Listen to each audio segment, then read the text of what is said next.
Hey, what's up everybody? It's Uncle Mad. Saturday, May 6, 2023, free comic book day. Yeah, that was making some noise. I'm here with Kyle. What's up? Didn't know we were gonna record. Of course, it's free comic book day. It's an event. I would have worn my good comic book shirt. Any event or special occasion we have to record. We're going to the comic book store for the free comic books, and maybe we'll buy some other cool stuff, because that's the whole idea of free comic book day, is they get you in for the free stuff and you buy something while you're there. Support local business. That's what we're here to do today. You look and see what you want to get, and then you go buy it on Amazon. I don't think that's how this is supposed to work. Is it not? No, I think it's supposed to support local business. Wasn't expecting a line today, but it's good to see. Let you know, the comic book still has fans. It's not just me and Kyle picking our nose and reading books. Well, we are picking our nose, but we're not alone.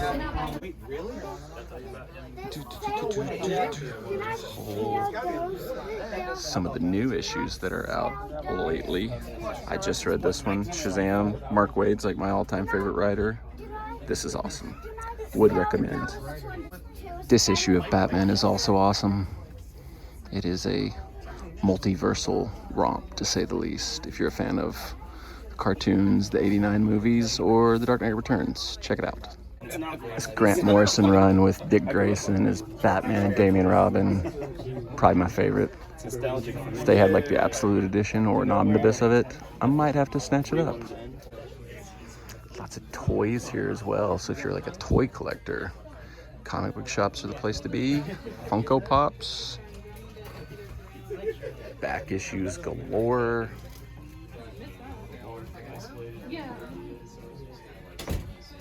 It's a nice little tie-in for the Sandman television show. I have like an OG one of these, like the WCW Sting, and it terrifies. Well, I don't think it terrifies him. When Parker was little, he used to be like, ah! Were they bigger than that, or did they look like? It's about that size. I bring it out, and Parker would be like, and just start freaking out, which is funny because his mom is terrified of E.T. He was terrified of the Sting wrestling buddy, and here they are, best friends side by side. Yeah, it was WCW, that era Sting, so very similar. Definitely thinking about picking up a Batman graphic novel of some sort. Maybe Hush. I don't have like a full collection of Hush. That might be cool. That made me miss my regular trips to the Great Escape in Madison back in the day. There was a guy in like the back corner who was just set up shop and was just sharing his knowledge of all things comics. He was talking about how the Fantastic Four have become underappreciated, but without them we wouldn't have Namor, Black Panther, Silver Surfer, about like 100 other characters he's talking about. He's talking about Dan Slott's Amazing Spider-Man run and how it started with the tragic ending of Peter Parker and Mary Jane's marriage, but how he made chicken salad out of chicken something or other in that run. It was a really great run. Dan Slott's like the best. The landing there. You got to remember the whole saying. I don't remember. Chicken salad out of something or other. Yeah, that's lemon out of lemonade, I think is how it goes in other terminology. Right? Fantastic Four too. Yeah, he had like a recent run on that, but I don't ever. Fantastic Four's never really clicked with me. It's not been one I've ever really read. Fantastic Four honestly kind of sucks. So they've never just been my cup of tea. I think, I appreciate them. Nobody's cup of tea in like 80 years. They're the first family of Marvel. I have an appreciation for them. I'm excited to see when they find their way into the MCU, both Fantastic Four and X-Men. So we'll see. That's an exciting thing to come up in the future. But we really need our 57th Fantastic Four. Like, it just doesn't work. People don't like it. Yes, do it again. Only with Kevin Feige in charge. Is that how you pronounce it? I don't think so. I don't think that's right at all. But needless to say, it is always a unique experience in a comic book store, especially on a day like today where the full range of comic book fans. Brings a lot of different fans together. Yes, and you got to see all of them in the store today. All right, so we're back home from Free Comic Book Day at Rick's Comics. Wanted to kind of go through the hall, talk a little bit more about the Free Comic Book Day itself, as well as, my kind of history with comics. I don't know if I fully articulated this in the early part of the video, but Free Comic Book Day, essentially the idea is the publishers, DC, Marvel, the big two, Image, some of the other independent companies put out a free comic book that the stores can distribute to the, you know, consumers. You go to the store, you get as many, well, not as many, there's like a limit on how many free ones you can grab. But typically those comics are a preview or like a prequel or like a 0 issue to whatever the next big story that's going to come up that summer is going to be. So for example, DC's, so what I got from DC, Dawn of DC, Night Terrors. That's their big storyline event they're going to be running later this summer. It's essentially going to be like a 2-month event where like all the heroes' worst fears are brought to life, like in a nightmare realm type thing. So DC puts out this free kind of prequel to that. Serves twofold. One, you got a free comic that gets you hooked in for that story, so you'll go back and buy whatever it is. I think it's like 4 or so issues of the main comic, and then like every single DC comic is going to have like a 1 to 2 issue tie-in to it. So that's like probably close to like 100 comics that you might end up buying. I don't think anybody's going to buy all 100. Well, somebody probably is, but gets you hooked in the story, makes you want to come back and actually buy the actual main story from the prequel issue that you got here. But also going into the store on Free Comic Book Day to get the free comic books, the idea is hopefully while you're there, you'll stop and also, like, you know, buy something and pick something up while you're there. I did just that. I bought the collection of Batman Hush. This is an awesome series from back in the day. This was Jim Lee's, I believe it was his main like big debut drawing a DC series. It was Batman series with writer Jeff Loeb. I love Jeff Loeb from back in the day and The Long Halloween. And this series is really great. It's like one of the books, the stories that brought me back into comics after kind of falling out for a few years. Won't spoil too much about it, but it's kind of like a murder mystery. There's a lot of intrigue going on. It pulls in a lot from Batman's history. A lot of his best villains kind of get tied into it. Superman pops in for a little bit. It's basically like they got Jim Lee on board to draw a Batman book, and it was basically like, we have to put everything we can possibly put in this to get Jim Lee to draw all the characters, because we don't know, you know, how often we're going to have Jim Lee doing books like this. So awesome book. Won't spoil anything from it. I think the twist was a little bit predictable, I'll say that, but still good, still delivered. Looking forward to reading through this to the collection. I was hoping to find like a cool like omnibus or absolute edition of something to buy, but they just really didn't have anything like that in stock. That seemed like maybe, I don't know, I don't really know what the supply chain is right now for comics, but it seemed like a missed opportunity to not have something like really cool that I could grab for that. But this was kind of the best thing of what they had available that I saw that I didn't already have. So I was like, Batman Hush. It's a good series, good story. I'll pick that up. So I already showed you the DC offering that I got from the Free Comic Book Day. Marvel had 2 free comic books. They've got Uncanny Avengers, which is a preview of a new series that's coming up. And also, this also features a preview of another new series from Jonathan Hickman, who kind of has been like, was Marvel's big writer for several years. He's been doing more indie stuff lately, more creator-owned stuff lately, but he's about to make a big return to Marvel, so they got a preview of his series in the Uncanny Avengers book as well. And then we also have a Spider-Man Venom Free Comic Book Day offering, and it says this also has a preview of the Hickman series with Brian Hitch, which I believe is a revival of the Ultimate Universe in some form or fashion. So I'm going to read through these, and I'm going to come back and I'm going to give you my review of these 3 Free Comic Book Day offerings. Stay tuned. All right, it's just finished Night Terrors. It's a fun little 8-page preview. The art's really awesome in it because it's like Chris Bachalo drawing Robin and Batman, and you know, he, if you know who that is, he's mostly been a Marvel artist, and he's one of my favorites. Some of the big X-Men stuff that got me into comics featuring his art. A little bit of Howard Porter, JLA style back in this issue too, so really cool to see that. But really short preview, and then most of it's a little bit of preview art, a little preview stuff for what it's coming, but I'll just read a real quick summary of what it says Night Terrors is.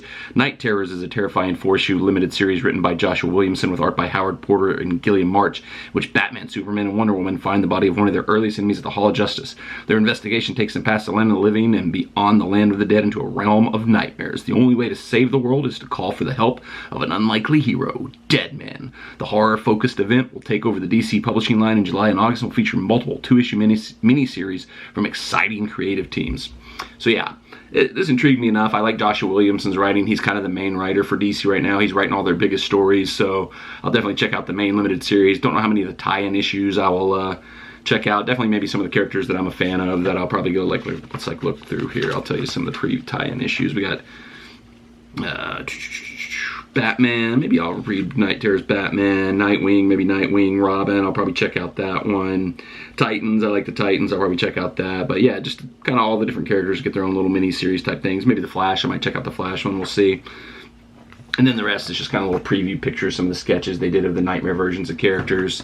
This kind of ties in. DC's been doing an initiative this year called Dawn of DC. The comic publishers do this from time to time where they kind of publish a bunch of new #1s, kind of do a line-wide kind of revitalization. Marvel's done this a few times with like the Marvel Age, all new, all different Marvel type things, but I've been jumping back in because I kind of had fallen out. I just kind of do that with comics.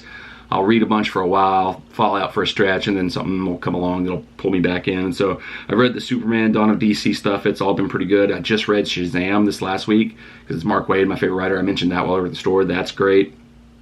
Looking forward to the new Titan stuff, the new Flash stuff that's coming, new Superboy. I'm a huge fan of Superboy. I like all that 90s stuff, like Tim Drake Robin is my favorite character of all time. Superboy from The Reign of Superman, love that character. Love Impulse. That whole group of characters are kind of my favorite. The new Green Arrow series is pretty good too. So a lot of good stuff coming with the Dawn of DC, kind of pulling me back in. We'll see how long it has me hooked in, but for now, DC's got me. Let's see what Marvel has to offer. All right, so Spider-Man Venom. Fun little book, good art by Patrick Gleason on the Spider-Man section of it, teasing that there's a big Doc Ock story coming down the line, which is, you know, Doc Ock's been through the ringer over the last few years. He was briefly Spider-Man for a while, then he was kind of a hero, then he was like a Nazi for a while. Comic books are crazy, things like this happen all the time, but that was fun. The Venom stuff, I don't really know what it is. I don't really keep up with Venom that much. They've really like blown up the Venom universe and turned him into a huge character across the comics, but I've never really been that huge of a fan of Venom. I liked him when he was just a villain. You know, when they turned him into like an anti-hero and all that, and I didn't really keep up with it, so that was fine. But the Spider-Man stuff looks like it's going to be fun. Any Doc Ock story written well is always good. But the Ultimate Invasion preview from Brian Hitch in the back, Brian Hitch and Jonathan Hickman, that looks like it's going to be a lot of fun, kind of reviving the Ultimate Universe. I was always a big fan of the Ultimate Universe. Ultimate Spider-Man by Brian Bendis and Mark Bagley was one of the comics that kind of brought me back in when I'd been out of comics for a very long time, and still remains one of my favorite comic series of all time. So looking forward to see what Hickman and Hitch do. Obviously Hitch is tied to the Ultimate Universe from, you know, his time on the Ultimates with Mark Millar, and Hickman's the guy that kind of previously closed the Ultimate Universe, and I really didn't like his work on it. He's out there in his writing. Some of his stuff I like. I didn't like his Ultimate Universe stuff, but it ultimately led to some bigger stuff that he did in the main Marvel Universe, so I guess it all kind of worked out, depending on how you look at it. But I'll definitely be checking out Ultimate Invasion for sure, and I have been reading along with Amazing Spider-Man recently. They're currently in the midst of a story where Peter Parker did something that caused everybody in the Marvel Universe to hate him 6 months ago, and they're slowly pulling back the layers of what that was. Also, while teasing, there's a major death coming to the Spider-Man family, so next couple months of Spider-Man with that potential big death coming and then the big Doc Ock story to follow up could be very interesting. I'm looking forward to it. Okay, so Uncanny Avengers is probably the least up my alley of any of the stuff I read today. I read it's Uncanny Avengers traditionally has been a book they've used when the X-Men and Avengers teams kind of come together and cross over. It kind of spins out of like the Krakoa era of X-Men that's been going on, which was coincidentally launched by Jonathan Hickman, who we were just talking about. I read the House of X, Power of X, all that stuff when they were first launching it, when Hickman was still running it. And then I kind of fell out on it. It just got a little too wonky, a little too complicated for my liking, and I haven't really kept up with the X-Men stuff since then, which is a shame because love the X-Men. They're one of my favorite properties of all time in comics, but the Krakoa stuff's been a little bit more than what I wanted. It's kind of disconnected them a little bit too much. It's been a little bit too whatever, but also had a preview in Hickman's other story that he's got coming up called Gods, which is what happens when the powers that be meet the natural order of things, a romance set at the crossroads of science and magic. And if that doesn't sound like a Jonathan Hickman book, nothing does. That sounds like Jonathan Hickman to a T. Don't know that I'll read that one, but definitely Ultimate Invasion is something I'm going to be looking out for in terms of stuff from Hickman. But Ultimate Avengers I'll probably skip just because it seems to be building off stuff that I haven't really been enjoying on the X-Men side of things anyway. So that's the free comic book day offerings that I got. The last thing I wanted to do in today's video is to kind of go through, I've always wanted to like kind of show some of my previous comic collection, some of the stuff that I've kept from way back when I first was like getting into comics. So I'm going to show a few of my collection pieces here, so let's go look at that. Alright, so we're just going to go through a few of these real quick, just highlight some of my favorite issues that I have in my collection still.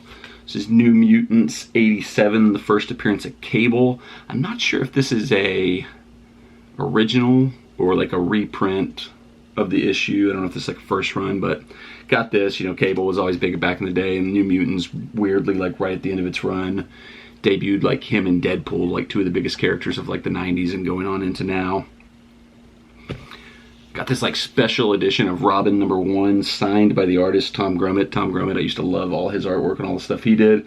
Like I mentioned earlier, Tim Drake, Robin, probably my favorite comic book character of all time. I started like liking Robin as like my favorite character from like the Dick Grayson on the animated show and the Dick Grayson on the 60s Batman show. And then when I actually started reading the comics was right around the time Tim Drake actually debuted. So I think I was like, oh my gosh, this is my Robin for my generation, and I already love the character Robin. So Tim Drake became my favorite, and I basically had read at one point in time like all his stories and stuff like that. Not so much now. I've like kind of, you know, obviously there's 100 bajillion Tim Drake stories at this point in time, so I haven't read them all. But there was a stretch when I was like, I think I've read every book that Tim Drake has ever appeared in. So one of my favorite characters, still one of my favorites to this day.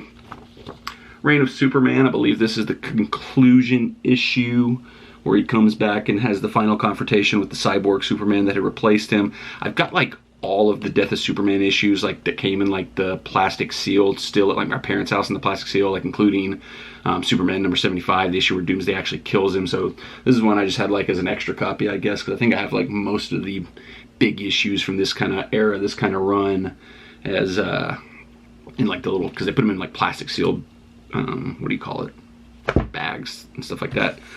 This is X-Men #54. Special Collector's Edition. This is the issue where we learn who the X-Traitor was, the big long-running mystery in the X-Men series. Who's the X-Traitor, the X-Man that's going to betray the rest of the team? It was finally revealed in this issue. I think it was this issue. I'm pretty sure that's what happens in this issue. But yeah, it's another one there. And the last one I pulled out is Green Lantern #50. This is the issue where Hal Jordan turns full heel and essentially becomes Parallax, and it sets up Kyle Rayner as the new Green Lantern. Another thing where like Kyle Rayner became my Green Lantern, because this is right when I started getting into comics. Basically, the death of Superman is what got me into comics, and from that splintered out into reading other stuff like the whole Green Lantern, Coast City gets destroyed, he loses his mind and goes evil. That spun out of Death of Superman, so I started reading Green Lantern because of that. Then Batman was going to do Nightfall, and it was supposed to be their version of the death of Superman. I was like, oh, I got to read what's going to happen to Batman, and then there's also this new cool Robin that I like, so I got to read all those stories. When I was a kid in this whole era, I was reading like way too many comics. Probably the reason my brain's so warped now. Like I'd go to the comic book store every Wednesday, and my pull list would be like 10 to 11 issues every week. And that was like my allowance. I didn't get any allowance because all my allowance went to comic books back in the day, so not quite as hardcore these days. These days I'm reading maybe 2 to 3 books a week, but I do still love it. I do still love getting into the books, reading them, checking them out from time to time. But like I said, I do kind of go in and out a lot more now. Like when a new kind of thing will start, I'll kind of be into it, and as that kind of filters out and phases, I kind of phase out a little bit too. So, but yeah, it's always exciting when they come up with new ideas and do new stuff, and you can kind of see where the movies that are so popular now kind of spawn from, where they kind of started from. But that's just a little bit about my history with comics, my collection and stuff like that. Did want to highlight this. This was in the bag that I got at Free Comic Book Day. It's like a company, Comicswell, where you can print your own comic books. So if you're somebody that has like an idea and you don't know how to go about getting your own comics printed, I guess this is a company where you make your comic, you send it into them, get an instant quote. Once you approve your proof, we start printing, get your high quality books and inspire your world. So, you know, if you're looking to get into the industry, I've kind of always wanted to write my own comic book, but, you know, I can't draw. I don't have any artistic skills, and probably never could. But if I did, now I know where I can go. You can scan the QR code there to find out more information if you're interested. But that's it for this one. Thanks for watching. May do some more comic book content as we go.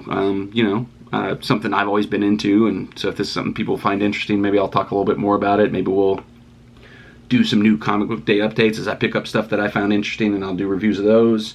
Who knows? You never know what's going to happen on the channel. If I ever go and get any of this stuff appraised for sale, maybe I'll, you know, share that on the channel.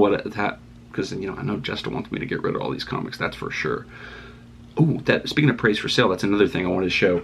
I have these card collections. I know like trading cards have become a boom again right now, and like I've got a few sets of like cards. I've got the Return of Superman trading cards. I've got like the full set of these. Don't know if these are worth anything, but I've got like the full set here. I got a buddy who's big into the card scene. Maybe if he watches this video, he can let me know. Or my Return of Superman full set cards, are they going to be worth anything? What else do I have? Got this cool Nashville Sounds folder that I tried to tape over and wrote Marvel Comic Card Collection. Really creative by me. Good job, childhood Uncle Mad. This is crazy. I actually have like a, I don't know if this is like my writing. I don't know if that's what these were valued at the time or if that was what I was buying them for. I don't know what that means, but we've got like Hulk $1.50, Beast 75 cents. But yeah, I've got a full set of Marvel 92. Marvel Entertainment Group, Hulk Marvel. By Impel Marketing Inc. So I don't know what that is, but yeah. Got like a full book of these, the 92 Marvel cards. Fleer 95, Fleer Ultimate, or not Ultimate, Ultra X-Men. I think all these are full sets. I might be missing some here and there, but I've got quite a bit. Like these are pretty cool. You can actually see those. And the 90s were awesome for comics. Look at Tempo. I don't even know who that is. Tempo is a character that existed in the 90s. One other book, one other set. I also have the 94 Fleer Ultra X-Men set. Let's see, I'm just going to open to one random page and show you what it looks like. There you go. Wendigo, Caliban, Sentinels, Silver Samurai. Cool cards. These might actually be worth more than my comics. I don't know. I don't know what anything's worth. But that's it for this video. Thank you for watching. Thanks for joining us on Free Comic Book Day. I hope you partook in Free Comic Book Day. And if you didn't this year, it's usually always the first Saturday in May. So check it out next year. Find your local comics shop. Support local business. Tell them Uncle Mad sent you. They'll have no idea what that means, but you can say it anyway. Thanks for watching as always, and I will see you at Taco Bell.